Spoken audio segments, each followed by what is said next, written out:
अभी हमारे कट जब शुरू हुए हैं कल 71 के बाद पहली एक एजुटेशन हुई है कि जवानों ने इतना बड़ा जो कट किया है, अभी सरकार को समझ लेना चाहिए कि अभी अगर जवान संख्या बलते डरती है, सरकार डरती है। अगर जहां 1 लाख बंदा कल दिल्ली में पहुंचा है, पूरे देश के कोने कोने से, साउदर्न साइड से, पांडिचेरी, तमिलनाडु, हिल एरिया से आए हैं लोग, पैदल चल चल के 100 किलोमीटर लोग पहाड़ों से उतर के इधर आए हैं।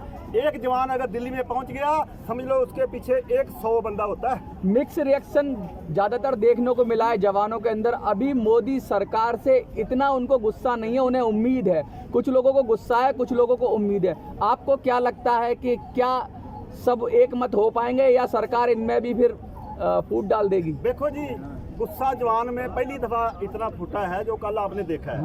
पहले नहीं था। ORP 1 में भी हमारे साथ अनजस्टिस हुई, 7वें पे कमीशन में भी हुई।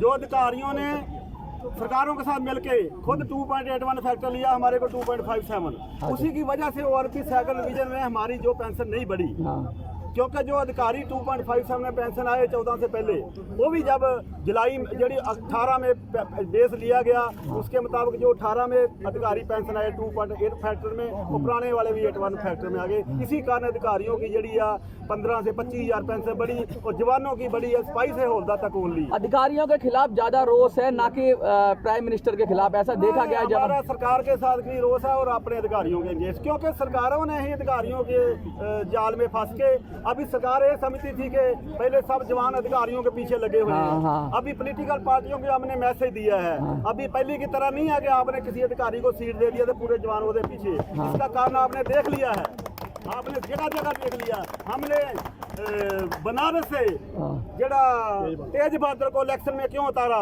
इसलिए उतारा था एक पॉलिटिकल पार्टियों को, अधिकारियों को मैसेज देने के लिए। हम भी वहाँ बनारस में रहे, उसमें उसको तेज बहादुर को उतारा, इसलिए प्राइम मिनिस्टर के केस उतारा था। इसलिए नहीं उतारा था कि हमने वहां जाके जीतना है, मोदी जी को हराना है। हमने इसलिए उतारा था कि हम मैसेज देना चाहते हैं पॉलिटिकल पार्टियों को, वो एक जवान भी जड़ा हुआ PM के केस इलेक्शन लड़ सकता है।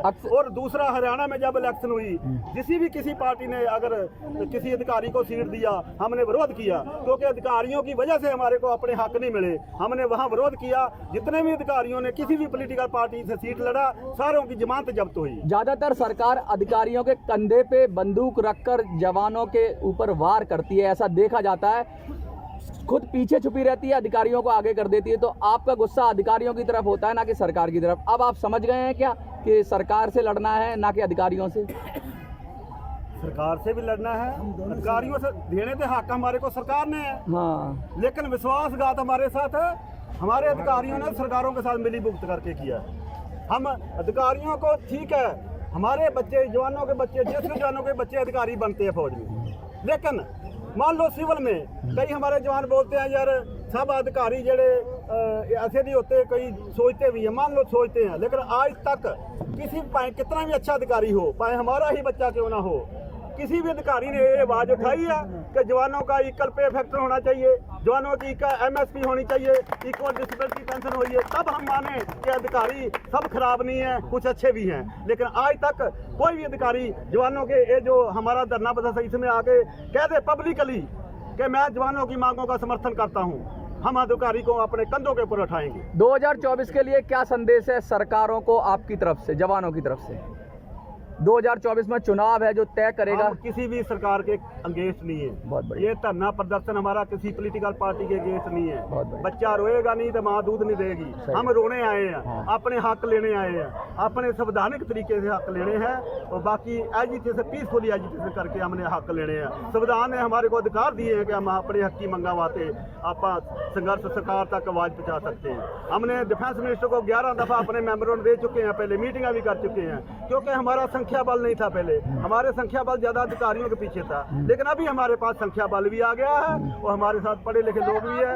एक बैनर के तले क्यों नहीं आते? अभी हम एक बैनर के तले, जो कल इस तरह कट हुआ है, पूरे जेथियो जवान गे जेड़े इकट्ठे हुए पूरे देश के कोने कोने, एक बैनर, कोई किसी ठीक है, पहल हमने संघर्ष कमेटी ने किया, क्योंकि हम 14 नवंबर को हमने जो यहाँ रैली किया था उसमें जितने भी देश की जथेबंदियाँ आई थी उनकी सहमति से उन्होंने हमारे को ये मान बख्शा के पंजाब वाले पहल करेंगे, जैसे किसानों ने किया ऐसे हमने हमारे को मान बख्शा, हमने पहल किया, हमने प्रोग्राम दिया और पूरे देश की जेसीओ जवान साथियों को अपील किया और उस हमारी अपील के ऊपर पूरा जेसीओ जवाना की जितनी भी देश के विचों हमारा समर्थन मिला। और उसके बाद हमने कल जो है एक संयुक्त एक साझा प्लेटफार्म तैयार किया। ये किसी एक जथेबंदी का किसी इंडिविजुअल का कोई ये एजिटेशन नहीं है, पूरे तमाम हमारे जेसीओ जवान, वीर नारियां, शहीद परिवार, हमारे बच्चे जो कम उम्र में शहीद हो जाते हैं जो बॉर्डरों पे, ORP 1 में भी हमारी डिसेबिलिटी जड़े लिबरल लाइफ फैमिली पेंशन ले रहे हैं हमारे शहीद परिवार। आप देख लो 52 नंबर टेबल और 9 साल की सर्विस, ना तो उनको ORP 1 में हमको कोई फायदा हुआ और ना ORP 2 में। अगर हमारे शहीद परिवारों के साथ सरकारें ऐसे कर रही है तो बाकियों के साथ क्या करेगी? पूछो सर, मैं आपकी बात काट रहा हूँ। जो अपना जो मेल मिलाप है, जो सॉरी मेल मिलाप ही अपना 14 एक्ट है, उसके अधीन जो ऑफिसर और जवानों का जो है फर्क नहीं दिखाया गया। अपना कानून है, संविधान वो बोलता है कि इसमें इक्वल होना चाहिए, तो ये क्यों ऐसे छेड़छाड़ किया गया? हम अधिकारियों के बराबर नहीं चाहते कि हमारी उनके बराबर पे कर दो, पेंशन कर दो, क्योंकि पढ़े लिखे, हालांकि अभी +2 जवान आता है, +2 अधिकारी आता है, उसके बाद आर्मी की तरफ से उनको ग्रेजुएशन होती है। और हमारी लड़ाई अलाउंस बराबर होनी चाहिए। क्या हाई एल्टी में जवान को ठंड कम लगती है और अफसर को ज़्यादा लगती है? नहीं लगती। तो क्या जवान जरा मिलिट्री सर्विस पे है, जवान बॉर्डर लाइन पे होता है, उसकी लाइफ को ज़्यादा रिस्क है? जहाँ जो पीछे बंकरों में या एसी रूमों में जवान को ज्यादा रिस्क है और जवान ही मरता है। जवान को ज्यादा मिलनी चाहिए, बताइए। बिल्कुल मिलनी चाहिए। तो फिर जवान को 5200 मिल रही है और अधिकारियों को 15,500, जबकि एक मिलिट्री हॉस्पिटल में नर्स जो बैठी है जिसकी कोई लाइफ में रिस्क नहीं है उसको 10,400 रुपया मिल रही है। फटाफट बड़ा जरा डिस्क्रिमिनेशन हमारे जवानों के साथ। क्या लगता है 2024 के अंदर जो चुनाव होंगे, यदि कोई सरकार आपको समर्थन देती है तो आप उनके साथ हो जाएंगे? बिल्कुल नहीं, ऐसी किसी सरकार के समर्थन में नहीं है, किसी पॉलिटिकल पार्टी के समर्थन में नहीं है। पावे के हमारे साथ है। मांगों को हमारी मांगों कोई मतलब नहीं, हमारी केवल मांग है। मांग है जो भी में संशोधन जरूरी है, सरकार चाहे कोई भी हो, बाकी कुछ नहीं। अगर सरकार हमारी मांगे मान लेती है तो हमारे को किसी भी संगठन को जो साझा मोर्चा पर हमारे को किसी को बताने की जरूरत नहीं पड़ेगी कि किस पार्टी को वोट देना है। लोग अपने आप समझदार है, जो हमारा सोचेगी सरकार हम उसका सोचेंगे। बहुत बढ़िया, बहुत बढ़िया, शुक्रिया। भारत माता के, भारत माता के, वंदे वंदे वंदे, इनकलाब इनकलाब इनकलाब।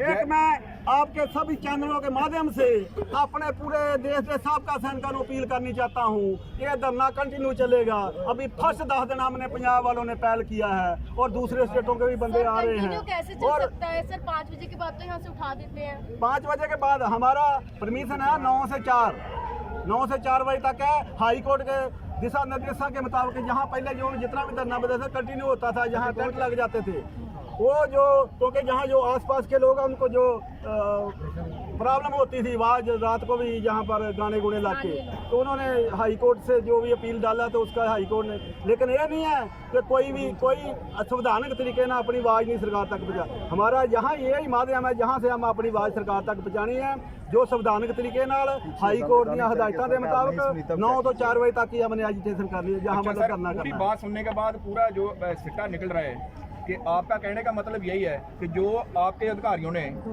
धोखे से सरकार से जो साइन करवाए हैं, जो ORP के 2 के या MSCP के, तो वही सरकार को आप जगाना चाहते, बताना चाहते हैं कि धोखे से यह कार्रवाई करवाई गई, इसका शोध किया जाए और इक्वल किया जाए। हाँ, ये हमारी मांग है कि जो अलाउंस है, हम नहीं चाहते कि हमारी पेंशन अधिकारियों के बराबर हो जाए। हमारे अलाउंस है वो बराबर होने चाहिए। रिस्क फैक्टर, डिसेबिलिटी पेंशन, पे फैक्टर, आज तक जितने पे कमीशन हुए हैं बराबर रेशो से पेंशन बढ़ती रही है, तनख्वाह बढ़ती रही है। लेकिन ऐसा ही क्यों अभी बीजेपी सरकार ने जो अधिकारियों को 2.81 थे, हमारे को 2.57। अब 1 to 1 करेंगे। ठीक है सर। अब